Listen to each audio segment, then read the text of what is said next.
Beaucoup de gens s'intéressent à la spiritualité aujourd'hui, et c'est une bonne chose, mais très peu de personnes se posent la question, qu'est-ce que ça va leur coûter? Quelles sont les exigences véritables de la spiritualité? Beaucoup veulent la paix intérieure, beaucoup veulent avoir cette proximité avec Dieu, mais derrière, il y a quelque chose qu'on ne dit pas. C'est que ça demande du travail, ça a des exigences, ça demande beaucoup de choses. Et dans cette vidéo, nous allons voir quelles sont véritablement les exigences de la spiritualité. Et ici, je vais te parler des 6 exigences de la spiritualité. Si tu n'es pas prêt à suivre ces exigences, ce n'est pas évident que tu pourras, en tout cas, te développer spirituellement. Ce n'est pas évident que tu pourras cheminer spirituellement comme il se doit. Parce que ces 6 exigences sont capitales. Ces 6 exigences sont tirées véritablement des sources islamiques et de ce que les grands savants ont l'habitude de faire. Moi, c'est Rakisaba Moussa. Je suis un étudiant passionné de courants spirituels anciens et contemporains. Et dans cette chaîne de veille, je te parle de spiritualité, de paix intérieure, de sens de vie. Et si c'est quelque chose qui t'intéresse, abonne-toi et pour plus de vidéos. Donc, il faut dire que le cheminement spirituel a des exigences. Il y a des conditions qu'il faut respecter. Comme toute œuvre grandiose, on ne peut pas le réaliser sans sacrifice. Il y a 6 conditions que nous allons voir. La première condition, c'est l'intention. L'intention, c'est quelque chose qui est capital. Ce n'est pas de faire les pratiques en pensant à Dieu, mais c'est quelque chose qui est plus profond que ça. C'est se demander pourquoi est-ce que je vais emprunter le chemin spirituel. Pourquoi je vais pratiquer le cheminement spirituel. Et il y a plusieurs réponses qu'on peut avoir. On peut se dire que je vais emprunter le chemin spirituel pour avoir la paix intérieure. C'est bien, mais ce n'est pas encore arrivé. Parce que si tu fais ça rien que pour avoir la paix intérieure, quand ça va être difficile, il y a beaucoup de chances que tu puisses abandonner. Certains veulent emprunter le chemin spirituel pour pouvoir, en tout cas, se sentir bon musulman, pour être reconnu comme un spirituel. Là aussi, il y a un problème. Parce qu'il y a l'ego qui est en train d'intervenir, qui veut te faire, qui veut que tu te montres comme quelqu'un qui est beaucoup plus pratiquant, que tu te montres comme quelqu'un qui est beaucoup plus croyant que les autres. Et là aussi, ce n'est pas bon. Il y a aussi les gens qui veulent pratiquer parce qu'ils se disent que ouais, quand je vais devenir spirituel, je vais avoir des pouvoirs mystérieux. Et ça déjà, c'est faux. Mais aussi, si c'est l'intention, c'est que c'est mauvais. La meilleure intention, c'est de faire pour Dieu. Pourquoi je vais emprunter le cheminement spirituel? Parce que je vais me rapprocher de Dieu. Je vais avoir une certaine proximité avec Dieu. Le prophète dit dans un hadith, les actes ne valent que par l'intention. Et chacun de vous sera payé pour ce qu'il aura voulu. Hein? Chacun va obtenir ce qu'il a voulu. Qu'est-ce que tu veux en faisant là? C'est ce que tu vas avoir. Si tu veux Dieu, tu auras Dieu. Si tu veux qu'on dise que tu es spirituel, les gens vont dire que tu es spirituel. Si tu veux avoir une paix intérieure, tu auras la paix intérieure. Mais est-ce que tu vas avoir la récompense qu'il y a dans le cheminement spirituel? Je te dis que non. Parce que l'intention, elle n'est pas tellement bonne. Donc, l'intention, elle est capitale. La deuxième exigence de la spiritualité, c'est le savoir. Comme vous le savez, Allah subhanahu wa ta'ala dit dans un hadith Qudsi, connaissez-moi avant de m'adorer, car si vous ne me connaissez pas, comment vous allez m'adorer? C'est important. Même pour pratiquer le cheminement spirituel, ça demande que tu connaisses, que tu aies du savoir sur véritablement ce cheminement. Et comme le dit un grand savant, Al-Qayyim, voyager et pratiquer sans connaissance, c'est comme voyager sans connaître son chemin. Donc, on a beaucoup de chances de se perdre, on va s'égarer, on va même s'éloigner de sa destination tout en croyant qu'on est en train d'aller vers sa destination. Donc, là, ce n'est pas intéressant. Donc, une des exigences, c'est véritablement le savoir. Et le savoir que tu dois connaître ici, d'abord, tu dois connaître Dieu. Qui est véritablement Dieu? Tu dois apprendre à connaître Dieu. Qui est ce Dieu-là? Tu dois apprendre à connaître, en fait, les exigences de Dieu. C'est-à-dire que qu'est-ce qui est interdit et qu'est-ce qui est obligatoire. Tu dois connaître ces choses-là. Et enfin, tu dois essayer de savoir qu'est-ce que les savants avant moi ont fait. Comment les savants avant moi ont fait. Comment ils ont pratiqué le cheminement spirituel. Et ça, c'est important. Et véritablement, sans véritablement savoir, c'est comme si on est en train de naviguer à vue. Donc il faut véritablement le savoir. Le savoir va précéder tout cheminement, toute démarche, toute action qu'on doit mener, ça doit être précédé de savoir. Donc une des exigences de la spiritualité, c'est de savoir. Donc la troisième exigence de la spiritualité, c'est le guide. C'est avoir un guide. On préfère regarder des vidéos, écouter des audios, lire des livres pour pouvoir avancer seul. Ça peut marcher dans les autres domaines, mais dans le domaine de la spiritualité, c'est très difficile que ça puisse marcher. Parce que le domaine de la spiritualité a des pièges.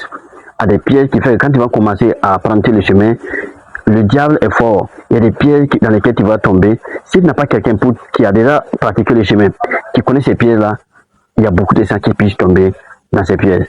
Et donc c'est pour ça, c'est important d'avoir un guide quand on veut pratiquer le cheminement spirituel. Le guide est important, il va nous dire ce qu'il y a, ce qu'il faut éviter. Parce que quelqu'un m'a dit, par exemple, que quand tout lui, il a commencé un cheminement spirituel, il a fait un certain nombre de zikrs en grande quantité. Et il est rentré dans lui, et il s'est couché, et il a eu une apparition. Voilà, quelqu'un qui est habillé en blanc, qui est venu lui dire que c'est lui Dieu. C'est lui Dieu. Et voilà, il n'a qu'à s'élever, dire ce qu'il fait telle ou telle chose. Mais dans ce qu'il demande de faire là, il y a des choses qui paraissent pas peu commodes avec normalement, en tout cas, les questions islamiques. Et c'est là, quand lui il s'est levé, et il a compris qu'en fait, la visite qu'il a eue là, ce n'est pas la visite de Dieu, mais c'est la visite du diable. Mais si tu n'as pas connaissance de quelqu'un qui a déjà emprunté le chemin pour te dire que c'est des choses qui peuvent arriver, toi, tu peux en tout cas pratiquer, et tu vas voir cette vision, et tu vas dire que Dieu t'a apparu. Tu vas commencer à te mettre à un certain niveau, et tu vois que voilà, tu es vraiment un homme proche de Dieu, parce que Dieu t'a rendu visite. Or que ce n'est pas Dieu qui t'a rendu visite, c'est le diable qui t'a rendu visite. Et si tu tombes dans ce piège-là, il va encore revenir, mais il va t'égarer. Donc la spiritualité demande que tu aies un guide, que tu aies quelqu'un qui te dit ce qu'il a fait. Ce n'est pas forcément que tu aies un maître, mais il faut avoir tu peux avoir un savant, ce qui tu peux prendre des cours, tu peux avoir un imam de confiance, ce qui, en tout cas, tu peux aller poser certaines questions quand tu as souvent des soucis. Tu peux voir aussi un aîné qui est spirituel dans ton quartier, que tu connais, qui peut vraiment te donner des conseils. Voilà. Et ça, c'est important. Donc, avoir un guide est vraiment aussi important pour pouvoir cheminer dans la spiritualité. La quatrième exigence de la spiritualité, c'est la pratique constante. C'est la pratique constante. Tu peux avoir l'intention, tu connais et tu as un guide, mais sans pratique et sans constance, il n'y aura pas de transformation. Parce que la spiritualité, ce n'est pas quelque chose qu'on consomme, mais c'est quelque chose qu'on vit, c'est quelque chose qu'on pratique. Donc, sans pratique, il n'y a pas d'évolution. Et si aussi il n'y a pas de constance dans la pratique, il n'y aura pas d'évolution, il n'y aura pas d'effet véritablement sur la spiritualité. Donc, il faut dire que la spiritualité exige la pratique et la constance. Et comme vous savez, le prophète l'a dit dans un hadith, les actes les plus aimés d'Allah sont celles qui sont constants, même si elles sont peu nombreuses. Et ça, c'est important. Ce n'est pas la quantité des actes qui va faire la différence, mais c'est la constance de ce qu'on fait. Parce que chaque fois qu'on fait, ça va laisser une trace.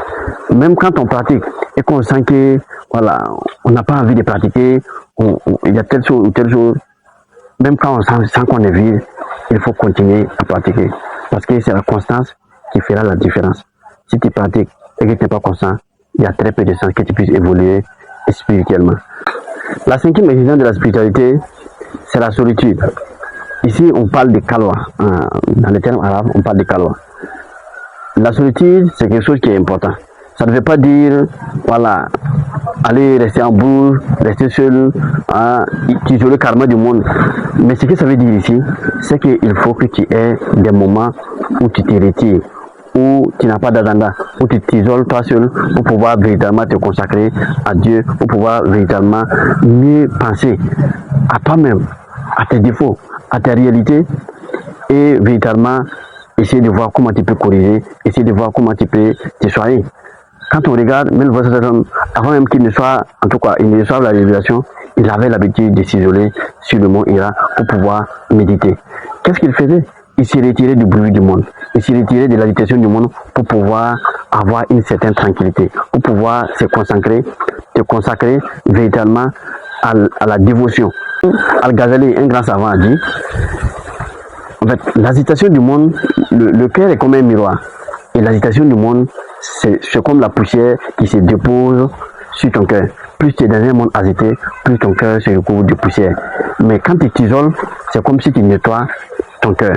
Donc l'isolement, c'est-à-dire que la solitude, c'est le moment par lequel ton cœur va pouvoir se nettoyer. Et plus ton cœur se nettoie, plus ton cœur devient lumineux, plus on peut avoir du reflet.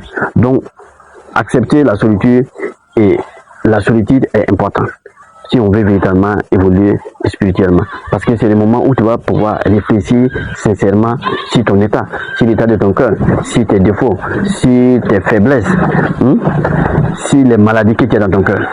Et c'est le moment aussi où tu peux méditer sur Dieu, sur la grandeur de Dieu, sur la puissance de Dieu, où tu peux te consacrer véritablement à Dieu. Donc ce que tu dois faire, ce n'est pas forcément, en tout cas, de fuir ses responsabilités pour aller te retrouver en bourse et ne plus parler à personne, mais c'est d'avoir des moments où on se consacre à Dieu. Même si c'est peut-être 10 minutes ou 15 minutes par jour, qu'on puisse voir dans la journée quel est le temps qu'il est pu consacrer à ça, ou bien quand je regarde dans la semaine, voilà, dans la semaine, je choisis un moment où je me retire du bruit du monde pour pouvoir me consacrer à la dévotion, pour pouvoir me consacrer à mon état, pour pouvoir me consacrer à véritablement adorer Allah subhanahu wa ta'ala. Et ça, c'est important. La sixième exigence de la spiritualité, c'est la patience. La patience, parce que c'est quelque chose qui est capital. C'est quelque chose qui va s'appliquer à tout ce qu'on a vu jusqu'à présent. Quelle que soit la pratique dans laquelle tu vas être, quelle que soit une des exigences là, si tu n'es pas patient, tu ne pourras pas aboutir. Et quand on regarde, Dieu a parlé de la patience dans le Coran plus de 80 fois. Ce n'est pas un nombre qui est anodin, c'est parce que c'est capital que Dieu en parle. Et Dieu dit dans le Coran, c'est sur le secours d'Allah, dans la patience et dans la salat, car Dieu est avec les patients. Et ça, c'est important. Dieu, il est avec la patience. Parce que sans patience, il n'y a rien de grand qui peut se construire. Et la patience, elle a trois niveaux de patience. Il y a la patience face aux actes d'adoration. Même quand on n'a pas envie, même quand c'est dur, il faut patienter et pratiquer. Il y a la patience face à la tentation.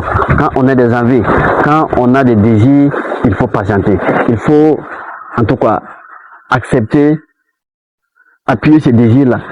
Ne pas obéir, il faut patienter face aux désirs.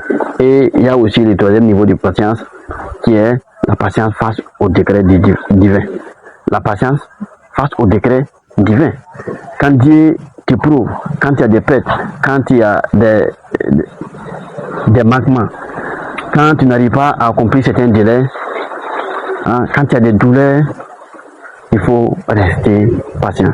Parce que Dieu t'éprouve, c'est dans la patience que tu vas pouvoir te construire.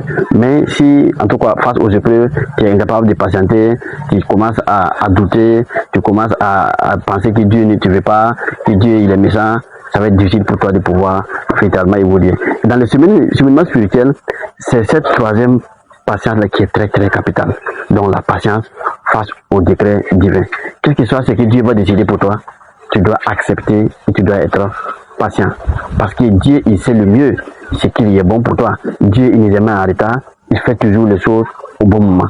Donc la patience, c'est véritablement et capital. Et comme le dit Ibn Al-Qayyim, la patience est à la fois ce que la tête est au corps. Un corps sans tête, il va vivre. Et aussi une foi sans patience, il ne peut pas prospérer. Donc sans patience, ta foi véritablement ne peut pas prospérer.